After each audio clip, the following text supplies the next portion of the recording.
জনজাতিকৰণ প্ৰদান কৰা এনেকুৱা এটো পদক্ষেপ বা এনেকুৱা এটা বিল যে তেওঁলোকে আনিবলৈ বিচাৰিছে বা আনিবলৈ প্ৰস্তুত আমি গম পোৱা নাই। প্ৰতিটো সংসদীয় অধিৱেশনৰ আগত চৰকাৰ ফালৰ পৰা কিছু বিলছৰ তালিকা ওলায় কি এইখিনি বিলছ আমি এখন উইণ্টাৰ ছেছনত আনিবলৈ যাম আৰু পাছ কৰাবলৈ চেষ্টা কৰিম। যিমানবোৰ বিল আহিছে এটাও বিল অসমৰ ছটা জনগোষ্ঠী জনজাতি সম্পৰ্কত নহয়। তো এই গোটেইখিনি যে বিধানসভাত যে মুখ্যমন্ত্ৰীৰ ৰিপৰ্ট আনিলে কি আনিছে তেওঁলোকেহে জানে।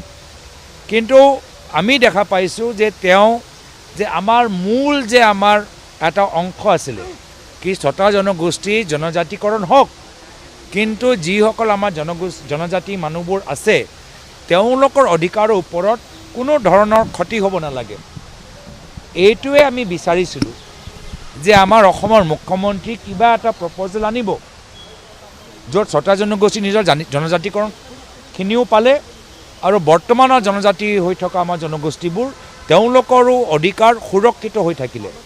এই ক্ষেত্ৰত মুখ্যমন্ত্ৰী ফেইল হ'ল, বিফল হ'ল আৰু তাৰ মূল কাৰণেই হ'ল যে তেওঁ জনজাতি সম্পৰ্কত নহয়, তেওঁ ছটা জনগোষ্ঠী সম্পৰ্কত নহয়, তেওঁ মাত্ৰ জনজাতিৰ মাটি কেনেদৰে আদানীক বিক্ৰী কৰিব পাৰে আৰু ছটা জনগোষ্ঠী আৰু জনজাতিসকলৰ মাজত কেনেদৰে সংঘাত লগাব পাৰে সেয়াহে তেওঁলোকৰ ৰাজনীতি। ইমান লোকে তেওঁৰ ৰাজনীতি সীমিত হৈ আছে।